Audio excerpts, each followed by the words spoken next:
All right, this is the Can-Am Maverick R Black Market UTV carbon fiber paddle shifter install video. First thing you're going to want to do when you approach your car is go ahead and get up under the dash, and there's going to be some connectors, some zip ties. You're going to want to undo some of that and unplug both your paddle shifter as well as your steering wheel communications. Once you have that done and out of the way,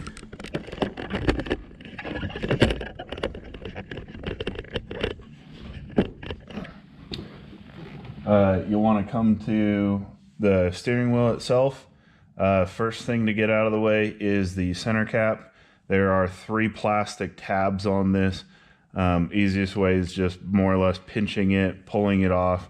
Be careful not to break the tabs. They just go into these little holes. You can take that cap, set it off to the side.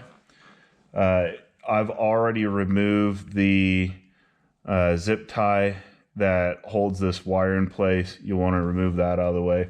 All of this is loose. I did it so that it was an easier, seamless video than doing it in place. You'll note that the OEM bolt is in place. You can pull this off. I recommend using an impact gun. Makes it a little easier so the steering wheel is not trying to fight you and move while you're doing it with the ratchet. You can completely do it with the ratchet as well. But go ahead and remove your bolt. If you don't have the steering wheel removal tool that we sell, you may be able to get the steering wheel off by yourself, but there's a spline and a taper that holds the steering wheel on. It can be very difficult to break loose and or impossible. If you're pulling on the steering wheel, this is all plastic with the exception of the cast aluminum piece in the center. You can break your steering wheel. So exercise some caution if you don't use the tool. And if you are taking it off without the tool, I highly recommend leaving this bolt at least threaded, a couple threads in place. If you do break that steering wheel loose and you're giving it a good go, it can snap back and knock out your front teeth. So I'm going to go ahead and get rid of this bolt or this nut. Again, if you're using the steering wheel removal tool, you'll note that there is clearance here. It orients in this fashion. That clearance clears this plastic part up by the wire. So that's the direction you would want to orient it. You'd use, of course, the supplied bolts to thread through those holes. You want to run those in. They don't need to be tight. They just need to be down. And then you want to take an impact gun and run the bolt, obviously use the right socket, run the bolt in, and then just like on any of the CVT type primary clutches, it'll pop that taper free. So at that point in time, you can take the removal tool off. Your steering wheel should be loose to pull off. You can pull it off, put it off to the side for just a minute. There will be 4 T30s here that you can pull out. I only have one in. Again, this has been disassembled for the video, but you'll want to pull those out. Go ahead and pull those out. Keep the bolts. You're going to need them on the reinstall. You can take your OEM paddle shifter, put it in storage. It won't be going back on. At this point in time, you want to come back to the steering wheel. You could get in here with either a small pry bar, a really micro pry bar, or a screwdriver or something and undo this wire, this connector. I can't. I think it's just easier if you flip the wheel over. You can pull out all these screws on the back side of the steering wheel, and at that point in time, the whole front bezel comes off. You can pull that off just far enough that you can get in here and remove the wire or the connector. Take the bezel, set it aside for just a second, go ahead and pull the OEM wire out. Put that in storage with your paddle shifters. It won't be going back in place. At this point in time, you want to take your Black Market UTV paddle shifter. You'll note that there will be a loose wire. That wire or that connector needs to go through the hole in the aluminum, and then that's going to go through the hole in the steering wheel, and it's going to come up to the front of the steering wheel. Now this is a little ballet here. You want to connect that to the front bezel, but leave the paddle shifter loose in the back. So go ahead and plug that in.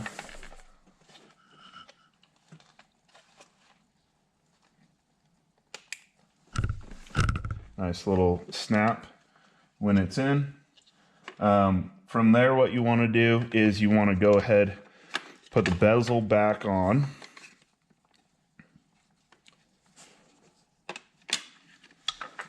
And go ahead and put all the little screws back in. I'm not going to do that just for the video here, but do that. At that point in time, you can take the aluminum part of the paddle shifter, set it down into place. The electronics and everything should be pointing towards the front of the car or to the back side of the steering wheel if you're looking at the wheel driving side. You want to take the supplied bolts. They're T30s as well. You want to make sure that you don't cross thread these into the aluminum or the cast aluminum in the steering wheel. Go ahead and run those down. Make sure you don't tie up any of the wires in it. They need to all be free at this point. Okay, so you need to get them hand tight. It wouldn't be a bad idea to use a little blue Loctite. What you want to do at this point in time is make sure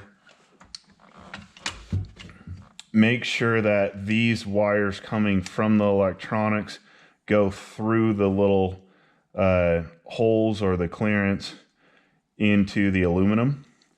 Take the wire itself, and this piece that's unguarded, you want to make sure that's down nestled inside here. You want to make sure these wires are still loose. You do not want pressure on those. If you get pressure on them, then you can pull out the wires from the pins or pull the pins out of the plug. You don't want to do that. But get it down in there, nestled in there. At that point in time, hopefully your bezel doesn't fall off like mine, because you've got the screws in it. Stay there. Okay. At that point in time, what you want to do is you want to take the little supplied backing plate. There's a rectangle hole in there. You want to feed both of the plugs through that hole, just like so.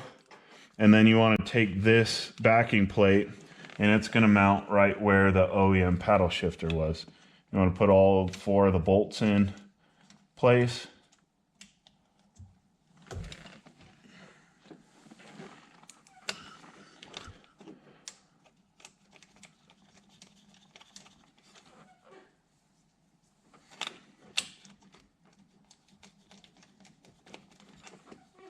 It's not a bad idea to use a little blue Loctite here as well. These also don't need to be tight. I mean, they need to be hand tight. They don't need to be overly tight. Do what I say, not what I do. I used an impact. I would recommend doing them by hand. A little better feel on it. Again, at this point, the wires may have popped out. You may want to reorganize them a little bit so they're still nested down in there before you put this onto the steering column. Go ahead and put it on the steering column. Now, there's a couple ways that I didn't talk about when we took this apart. You can make a mark on both the steering column and on the steering wheel itself to try to line this back up. It's difficult to keep track of a precise line like that. If you do a really diligent job, you may not fight steering wheel alignment down the road. At this point in time, if it's not lined up, you can always get back to this point in time. Hopefully your bolt's on. I would put the bolt on. I would not torque it if you're worried about it, or if you think you're going to have to make some adjustment. I would say put it on loose, drive it 100 feet, 200 feet, something like that. See if the steering wheel's off and you need to make a little adjustment. You can always come back to here, pop it off a little bit, move it over a spline or two, whatever you need to do in order to get the steering wheel straight while you're driving straight. At that point in time, or at this point in time, you need to clock the wires. Now, there's not a lot of room inside of the aluminum socket that's in the base plate for the paddle shifters. I've moved to mil-spec wire to try to reduce the diameter, try to give it as much space as possible. If you do not spend enough time here and you're nipping those wires or pulling the wires out of the connectors and stuff, I'm not going to be replacing your wires because you didn't spend enough time here. So spend a little bit of time here. This is the most complicated part of it, but when you spin the wheel, and I'm going to turn the car on in just a minute, it's easiest if you idle the car so that the power steering continues to function. If you just power up the car like I'm going to do, the power steering will turn off, I want to say after 10-ish seconds, so you won't be able to rotate it back and forth with power steering. You can still do it manually, but it takes a little bit of grunt force. Like I said, you can idle the car and then you can turn it back and forth. Make sure the wires are wrapped around the column loosely enough, but not too loose. So you should have plenty of wire from what we provide to do this. The easiest way to do this, in my opinion, is to take the wire in one hand and you're going to feed it through the hole in that black back plate as you're turning the wheel. And that's going to pull the wires around the steering column. Now, again, you want it to be wrapping the steering column, not tightly, but you want it to wrap around the steering column when you go one direction. And when you go the other direction, you want to hold the wires in one place, in one static place. And then when you come back around inside that socket, it should be unwinding. If it's wrapping around tight, you're likely to break some wires. So again, exercise caution, take a little bit of time, make sure the wrap around the steering column is right. So I'm going to go ahead and do that now.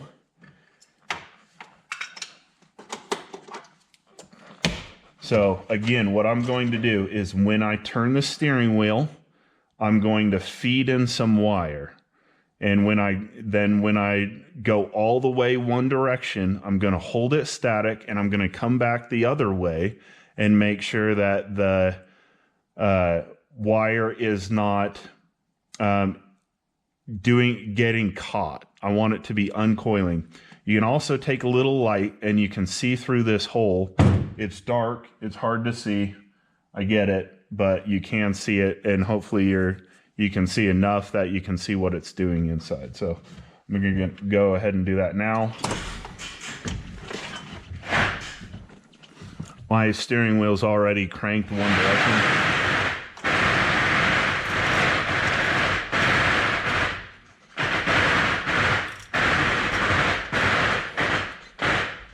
Okay, so now I'm fully cranked the other direction. I started all the way that way. Unfortunately, this isn't the first time I've done this video. Filled up a memory card. This is the third time's the charm. Anyway, obviously the wire has gotten shorter. I can feel in here that the wire's not overly tight. again, exercise caution. Make sure it's also not binding. This is not the final install of this on this car. I've got to pull it all apart again. So I'm not going to exercise a whole lot of caution, but I would recommend checking this more than once. And at this point, my power steering's turned off, but go back the other way.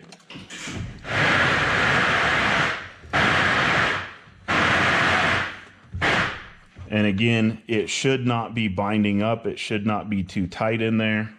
Exercise some caution. You should have some excess wire, you know, that you can take underneath the dash and hide it. Now, you do want to try to provide yourself a little extra loop. So, you know, if anything were to kind of get caught or snagged, it's not going to pull on the whole harness. Hopefully it'll have a little bit extra that it could pull through that back plate. At this point in time, what I'd like you to do is take these wires and plug them into the OEM wires. And what you want to do is you want to check that everything's functioning. First and foremost, the lights popped on my buttons. I can look on my dash here while I'm pushing the buttons. I'm obviously getting what I'm pushing on the dash. So there's one connection that's working well. This is a different dash than the OEM dash. Obviously, if you can see here, you should be able to see on your dash whether you're in manual or auto. You can also see it on the center dash. What you can do is if you pull back on both paddles at the same time, it will turn to manual. You can let go, still in manual, pull them again. At the same time, it's in auto. You know that both are functioning if it does that, because if I pull on one paddle, it will not change to auto or manual. If I pull on the other one, obviously it will not turn from auto to manual. It's only when both of them work that it will shift from auto to manual. At that point in time, I think you're ready to take it up and down the street and see if your steering needs a little bit of adjustment. Word of caution, if you do adjust it, you can alter where the wires are in the back of it. Again, you can pinch a wire when you're doing that, and you can also lose the wire clocking around the steering wheel when you're doing that. So go back, exercise more caution. I know I've said that 10 times now. Make sure that the wires are not binding up inside. Last thing to do is take your bolt all the way in, torque it to the factory spec, and put the center cover back on. Now, I talked about how to take the steering wheel off with the tool in the OEM condition. Now, with these paddle shifters on, you lose the ability to use those holes. But if you buy the steering wheel kit, we will supply these nuts as well. And what you can do, the reason these bolts are so long is that you can come back in here, you can slip on, well, I've got the nut on. Take the nut off. That'd be obvious. Take the nut off, you can slip this onto those bolts instead of using the provided bolts to go through those. You're simply going to put on these nuts and they will secure it down just like before. You know, they don't need to necessarily be tight, they just need to be down. And then you can run this bolt in and pop off the steering wheel if you ever need to pop it off for one reason or another. Have any questions, shoot us a phone call, shoot us an email is probably better. Frankly, we probably respond to emails faster than we do phone calls. Enjoy your paddle shifter.